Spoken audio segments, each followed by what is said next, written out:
Buenas tardes, jóvenes. Pues vamos a continuar con nuestra segunda clase grabada, y en este caso, como sabemos, tenemos pendientes la elaboración de nuestra demanda ejecutiva oral mercantil y nuestra demanda oral mercantil. El día de hoy vamos a analizar los elementos de acuerdo al Código de Comercio a partir del artículo 1390 bis, las disposiciones generales que se deben de desarrollar en el transcurso del proceso judicial de un juicio oral mercantil. Recordando con esto que dicho juicio oral mercantil lo podemos tramitar ante juzgados de primera instancia, que es el juzgado único en materia civil del Distrito Judicial de Hidalgo, así como en los juzgados de distrito de esta ciudad, que es el juzgado quinto y el juzgado noveno. Ahora bien, el artículo 1390 bis nos dice que se tramitarán en este juicio todas las contiendas mercantiles sin limitación alguna en cuantía, es decir, no nos exige una cantidad para poder promover este tipo de juicios.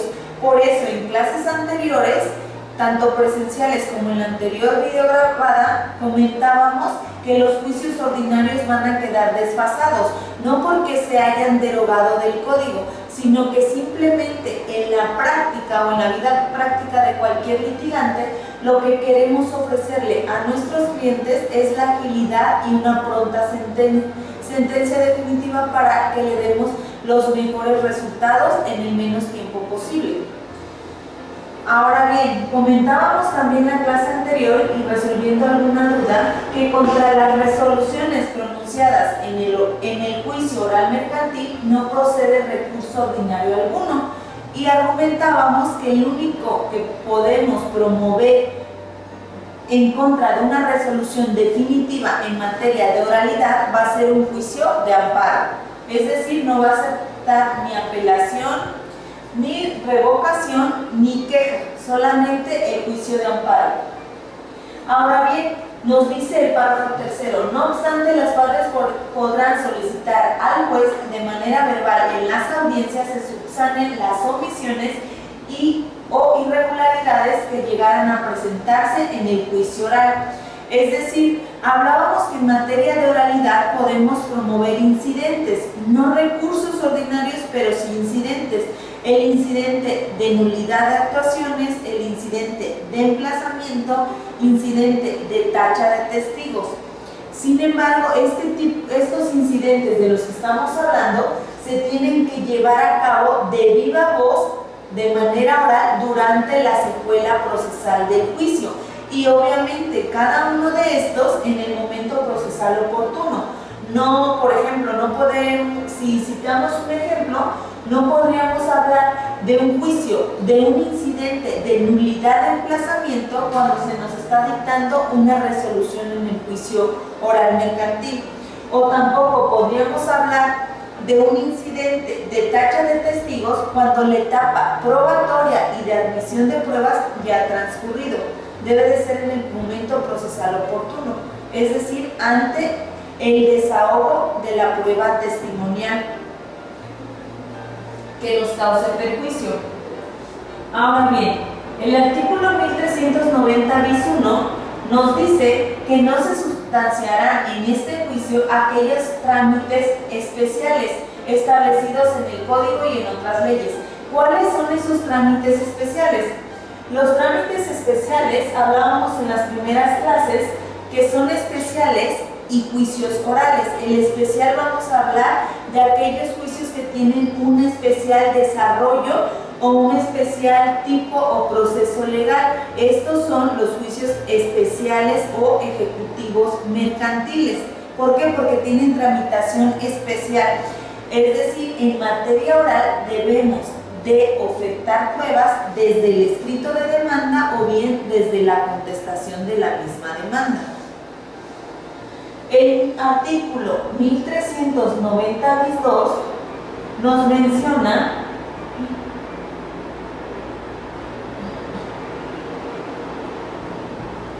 nos hace mención que en el juicio oral se observarán especialmente los principios que comentábamos la clase anterior. de oralidad, publicidad, igualdad, inmediación, contradicción, continuidad y concentración. Son 7 principios que van a regir o que van a regular el juicio oral mercantil.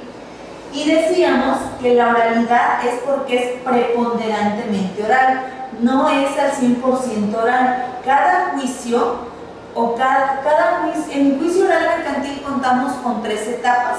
Una etapa postulatoria, que es meramente escrita, en el que esa etapa va a contener la demanda, emplazamiento, contestación o reconvención, el desahogo de la vista de las excepciones y defensas, que es meramente escrita y nos van a señalar una audiencia preliminar. Y en esa audiencia preliminar ya sí será con oralidad. Sin embargo, la etapa postulatoria, desde la demanda hasta el desahogo de excepciones y defensas, va a ser meramente escrita. Hablábamos también de el principio de igualdad procesal. El principio de igualdad procesal va a consistir en que ambas partes contamos con el derecho de pronunciarnos de manera igualitaria. Es decir, si la parte actora hace 2 participaciones, a la parte demandada deberán de hacerse 2 participaciones, pero no solo manifestaciones vanas, sino manifestaciones de fondo o que tengan relevancia con la litis que nos ocupa, no manifestaciones por tomar la palabra o por prolongar el periodo o tiempo de la audiencia. En la inmediación, ya lo comentábamos, la inmediación va a consistir definitivamente en que el juzgador tiene que estar presente tanto en la audiencia preliminar como en la audiencia de juicio oral, y él tiene que ver el desahogo de las pruebas, así como un posible convenio o una posible terminación anticipada de un juicio oral mercantil. La contradicción es que tenemos derecho de oponer nuestras defensas y nuestras excepciones, es decir, no darle la razón total a la parte actora siempre y cuando contemos con los medios necesarios o suficientes para desvirtuar los hechos que pretende hacer valer la parte actora. El principio de continuidad y concentración son principios que están ligados. ¿Por qué? Porque el principio de concentración nos habla de que tenemos que señalar, o nos tendría que señalar el juzgador, las audiencias lo más pronto posible, y si es necesario en una sola poder desahogar todas las pruebas y en esa misma dictar sentencia, tendríamos que hacerla en una sola audiencia y no citar audiencia para dictar resolución. Aunque también debemos de contemplar que en materia oral, por criterio de cada juzgador, puede pedir un receso desde media hora hasta 2 horas para que esté en condiciones de dictar una buena resolución. Mientras que también la ley le da el término, el privilegio de poder citar una fecha para dictar resolución. Sin embargo, ahí estaría violentando el principio de continuidad o el principio de concentración, que lo que buscamos que en los juicios orales las pruebas y el juicio se prolonguen lo menos posible. Ahora, en el artículo 1390 bis tercero nos dice que quienes no hablen español se les tiene que asignar una persona idónea, es decir, hay que saber hablar de traductor para las personas que hablen algún dialecto o algún idioma que no conozca tanto el juzgador como el secretario de acuerdos, que pueda conocer el asunto, porque no solamente somos las partes las que tienen que deben de entender las palabras o las partes que pretende hacer valer, para que esto no se viole su principio de igualdad procesal, que es uno de los principios rectores, como vimos, del juicio oral mercantil. El artículo 1390 bis jóvenes 4 nos habla de las amplias facultades que tiene el juzgador de darle la dirección procesal oportuna y pronta al juicio oral mercantil. Con esto buscando que el juicio oral mercantil sea lo más ágil y pronto posible. Es decir, Si el juzgador se llega a percatar que alguna de las partes lo único que está haciendo es vulnerar el derecho de la otra y lo único que busca es dilatar el procedimiento, por ese principio que tiene de dirección procesal, podría con esa facultad omitir o desechar pruebas que crea que son solamente oficiosas o ineficaces, que no tienen trascendencia y que lo único que busca es prolongar el juicio que en ese momento estemos desahogando. Ahora bien, el artículo 1390 bis nos dice que las audiencias deberán verificarse, que las pruebas deben de verificarse, aquellas que sean fuera del juzgado, deben de ser por competencia territorial. Hablemos de la competencia y de acuerdo a nuestra legislación del Estado nos hablaba de competencia por materia, grado, territorio y cuantía. En este caso es un ejemplo claro en la competencia territorial. En la competencia territorial hablamos de la circunferencia en la que tiene competencia el juzgador, ya sea de primera instancia o el juzgador de distrito que en este caso conozca el asunto. No podemos decir que el juzgador va a desahogar pruebas fuera de la jurisdicción del juzgado que no sea competente.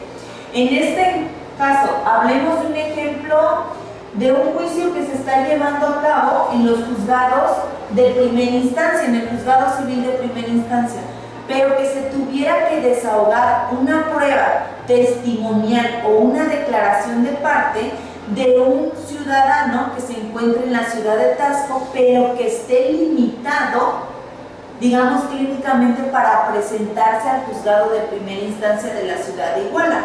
En este caso, el juzgado de primera instancia de la ciudad de Iguala no tiene competencia territorial en la ciudad de Taxco, por lo que tendría que pedir apoyo mediante exhorto a su homólogo, que quedamos que homólogo va a ser aquella autoridad que tenga el mismo rango de la autoridad de primera instancia, para que en auxilio de sus labores lleve a cabo la diligencia de desahogo de pruebas.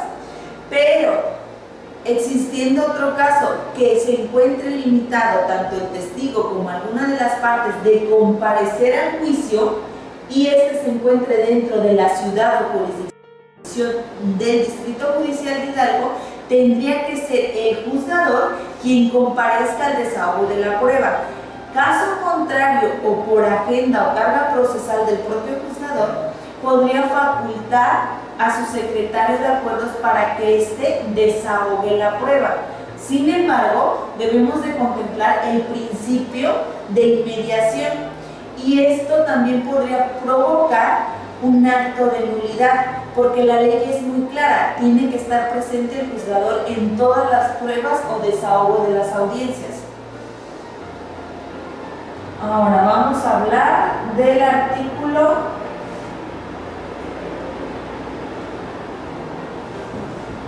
1390 bis 9.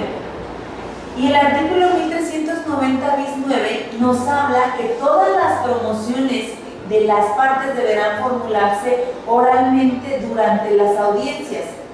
Sin embargo, hay una excepción. Supongamos que durante la audiencia o desahogo de la audiencia preliminar o de la audiencia de juicio oral tenemos una petición que llevar a cabo. Es decir, actualmente por cada solicitud que pretendamos hacer al juzgado tenemos que hacer nosotros ¿qué? Tenemos que llevar a cabo un escrito a los que denominamos promociones y ahí hacemos valer nuestra pretensión, nuestra prestación solicitada. Sin embargo, en materia oral nos dice que debe hacerse de manera oral tanto en la audiencia preliminar o en la audiencia de juicio. Sin embargo, hay que tener en consideración una cosa. Si bien es cierto que todas las promociones, de acuerdo al artículo 1390 bis, tienen que ser de manera oral, debemos de ser realistas y ver la carga procesal con la que cuenta un juzgador. Y supongamos que en un juicio en donde se embargó de manera provisional el salario y demás prestaciones, es decir, el excedente del salario y demás prestaciones que obtiene un maestro, no solamente señalar el concepto de embargo, sino tendríamos primero que nada saber cuál es el salario que este demandado percibe, para que así la parte actora esté en condiciones de empezar a llevar a cabo la retención de ese excedente. Por lo tanto, tenemos que en este caso en concreto no únicamente vamos a solicitar durante la audiencia, sino que va a haber más solicitudes o más promociones que nosotros tengamos que hacer ante la autoridad. En esos casos excepcionales, la propia autoridad nos permite poder promoverlo de manera escrita, porque no nos van a señalar audiencia o fecha de audiencia para esa solicitud por la carga procesal que cuentan, y más aún, los juzgados de primera instancia solo contamos con 4 salas que la ocupan en materia penal y que en materia civil o mercantil nos proporcionan fechas de acuerdo a la agenda que maneja en materia penal, por lo que las fechas realmente en la práctica no son de un día para otro, sí suelen tardar de acuerdo a la agenda que manejen ellos. Listo, una pregunta ahí. Si yo tengo un pagaré, por ejemplo, forzosamente si es juicio oral, mi demanda, ¿cómo la voy a presentar? ¿Por escrito o en forma oral? No, hay una etapa, comentábamos que en el juicio oral es preponderantemente oral, porque lo que buscamos es que sea más ágil. Sin embargo, hay una etapa postulatoria. Nuestro juicio oral se divide en 3 fases: postulatoria, probatoria y resolutiva. En la etapa probatoria es meramente escrita. ¿Y cómo inicia esa etapa probatoria? Iniciamos con el escrito de demanda, el emplazamiento, que es la notificación que le hacemos a la parte demandada, la contestación, el desahogo, contestación o reconvención, porque nos pueden reconvenir en materia mercantil igual, y el desahogo de las excepciones y una fecha que nos van a señalar para una audiencia preliminar. Sin embargo, desde la contestación hasta la fecha de la audiencia preliminar es meramente escrito. La ley nos dice que tenemos la facultad y el juzgador la obligación de recibirnos la demanda de manera oral, pero esto solo se aplica en materia familiar. ¿Por qué? Porque se vela el interés superior del menor o porque los asuntos en materia familiar son de orden público, mientras que en materia mercantil solo afectan intereses de particulares, es decir, de los que intervenimos en un juicio. Pero prácticamente nuestra demanda va a ser escrita. La demanda es escrita, nuestra contestación es escrita y el desahogo de las excepciones es escrita, así como lo hacemos tradicionalmente. Por eso decimos que el juicio es preponderantemente oral, pero sí hay una etapa que es meramente escrita. Entonces, hay varios autores que nos dicen que en realidad el juicio no es oral mercantil, sino que es un juicio mixto, porque cuenta con etapa escrita tanto como etapa oral, pero la demanda va a ser escrita. De hecho, ahorita vamos a checar qué es lo que debe de contener nuestro escrito de demanda, porque es tradicional, es nuestro escrito en el que vas a formularlo lo mejor posible. Digamos que nosotros que litigamos, y yo siempre he dicho, tienes el privilegio de que la gente te tenga confianza para llevar a cabo un proceso judicial. Entonces, tú que litigas, o la base de un buen juicio siempre va a depender de una muy buena demanda o de una muy buena contestación. De eso es de lo que depende el resultado en una sentencia definitiva, porque nunca te puedes confiar de las pruebas que vas a desahogar, porque a veces los testigos, cuando te dicen o cuando vieron los hechos es una cosa, y cuando están frente al juzgador, personas que nunca han acudido, hasta el propio actor o el propio demandador, suelen pegarles un poquito el hecho de estar en un juzgado, y se limita mucho lo que pretendía decirte o lo que tú tenías entendido que iba a decirte con lo que realmente pronuncian en un juzgado. Entonces no puedes estar lo que digan o se desahoguen las pruebas. Por lo general, para mí depende mucho de una buena demanda y de una buena contestación. Entonces yo creo que si bien es cierto, depende de una buena demanda o de una buena contestación, tienes que tener el tiempo para poder llevar a cabo estos dos actos, tanto la demanda como la contestación. ¿Sí? Pero sí es escrita. Y entonces hablamos del capítulo segundo del procedimiento oral y hablamos de la fijación de la litis. Y nos dice el artículo 1390 bis 11 que la demanda deberá presentarse por escrito y debe reunir los siguientes requisitos. Porque si no, recordemos también que de acuerdo a los autos que recaen a nuestros escritos de demanda, pueden ser 3: radicación, desechamiento o prevención. Entonces nos van a prevenir en materia mercantil por una sola ocasión. Si no, se tendrá por no presentada, se ordenará, se archive el expediente como concluido y se devuelvan los documentos para que promovamos de nueva cuenta. ¿Sale? Entonces, si decimos que los requisitos, obviamente, si ya vimos otras materias, un escrito de demanda por lo general suele exigir los mismos elementos. Son elementos estructurales que al final del día se vuelven elementos de fondo. ¿Ya? Ahora, estábamos comentando que los requisitos de la demanda, de acuerdo al artículo 1390 bis 11, son requisitos estructurales como es el juez ante quien se promueve. Ya hemos comentado que los jueces competentes para conocer en materia de oralidad mercantil, siempre y cuando sea oralidad mercantil, es el juzgado de primera instancia y los juzgados de distrito. Después nos pide el nombre y apellidos, denominación o razón social del actor y el domicilio que se señale para oír o recibir notificaciones. En este, jóvenes, vamos a tomar en cuenta una situación. Muchas veces señalamos el domicilio particular de nuestro actor. En la práctica tenemos que tomar en cuenta que no se señala el domicilio particular. Lo que debemos señalar es un domicilio procesal, porque a partir de que nos autoricen el domicilio procesal, todas y cada una de las notificaciones se llevan a cabo en ese domicilio procesal. Razón social vamos a hablar cuando sea de personas morales, y esto no nada más es con la denominación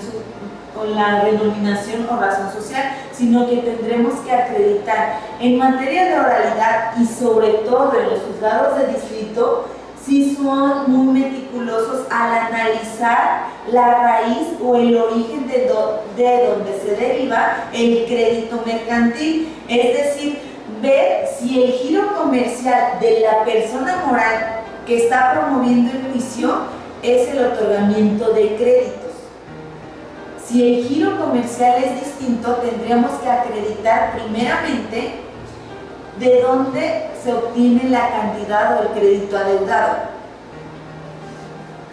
Ahora bien, fracción tercera, el nombre y apellido, denominación social o razón del demandado y su domicilio. ¿Por qué es importante el domicilio de la parte demandada? Porque es el domicilio en el cual le vamos a notificar. Por lo general y regla debemos señalar dicho domicilio con el nombre de la calle, número, colonia o barrio y ciudad en la que se encuentra. Y sobre todo, hacer énfasis en que en caso de que se encuentre fuera de la jurisdicción del juzgado en el que promovemos, se debe girar ya sea despacho o exhorto.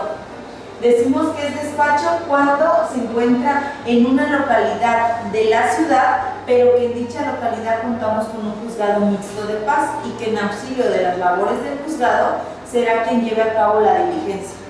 Mientras que el exhorto va a ser a una autoridad homóloga, es decir, a una autoridad con la misma jerarquía que el juzgado en el que estamos promoviendo. Asimismo, dice el objeto u objetos que se reclaman con sus accesorios. Y en este caso recordemos que es la suerte principal, el interés ordinario y el interés moratorio, así como los gastos y costas que se generen en el presente asunto. Después nos dice los hechos en que el actor funde su petición, en los cuales se precisarán los documentos públicos o privados que tengan relación con cada hecho, así como los que tienen a su disposición, y de igual manera proporcionará los nombres y los apellidos de los testigos que hayan presenciado los hechos. La redacción de los hechos debe de ser clara y sucinta, es decir, cuando hablamos de clara y sucinta, que sean entendibles. ¿Para qué? Para que no sea válida la excepción de oscuridad de la demanda. Esto quiere decir que cuando nuestra demanda es imprecisa, puede operar la excepción de oscuridad de la demanda. ¿Sale? Ahora, los fundamentos de derecho y la clase de la acción, procurando citar los preceptos legales y principios jurídicos aplicables. En materia civil y mercantil, jóvenes, en la práctica hay un principio que dice que tú dame el hecho y yo te daré el derecho. Es decir, el juzgador tiene la obligación de decirte a ti cuál es el fundamento legal, procedente o improcedente de tu acción. Sin embargo, en materia oral, sí nos hace énfasis en que debemos pronunciar el tipo de acción y el artículo con el cual pretendamos formular o hacer valer nuestra acción. Recordemos que en materia mercantil hacemos valer la acción en vía de pago de pesos, es decir, lo que pretendemos recuperar son los pesos o la cantidad que se otorgó como crédito. Siempre y cuando hayan pasado o haya rebasado los 3 años para una ejecutiva mercantil. Ahora, el valor de lo demandado, recordemos que es lo mismo. Si es mejor precisar en cantidad líquida tanto el valor de la suerte principal como el interés ordinario y moratorio, es mucho mejor. A los juzgadores hay que precisarle. Un ejemplo de ello puede decir la cantidad de 200,000 pesos de intereses ordinarios o bien la cantidad de 200,000 pesos de intereses moratorios más los que se sigan generando hasta la terminación o ejecución del presente asunto. Y siguiente vamos a ofrecer el ofrecimiento de pruebas que el actor pretenda rendir en su juicio. Eso lo comentamos primeramente. Siempre se deben de ofertar las pruebas desde la demanda y en la contestación de la demanda. La única prueba que vamos a ofertar en el desahogo de excepciones y defensas va a ser la pericial. ¿Por qué? Porque vas a ofertar la pericial siempre y cuando la parte demandada ofrezca su perito. No hay necesidad de ofertar una pericial como parte actora, porque entonces se entiende o se sobreentiende que el pagaré o el título de crédito cuenta con algún vicio. Así que la única prueba que podemos ofertar, y sería en el desahogo de las excepciones y defensas, es la prueba pericial.